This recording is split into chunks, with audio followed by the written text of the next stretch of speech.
cars waiting for corn syrup, or cars full of corn syrup waiting to go elsewhere by an ADM, Archer Daniels Midland facility here in Marshall, Minnesota.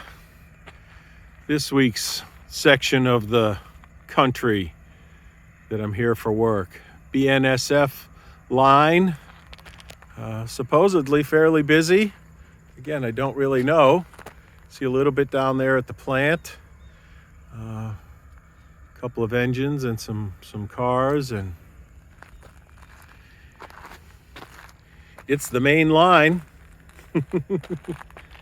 And looking up towards the north.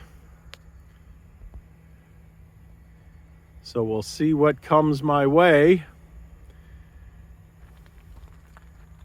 can notice it's a lot of corn in this area, and I can confirm that from my travels this week for my work in my Toyota Rent-A-Truck.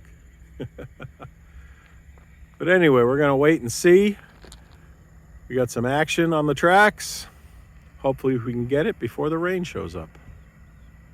Talk to you later.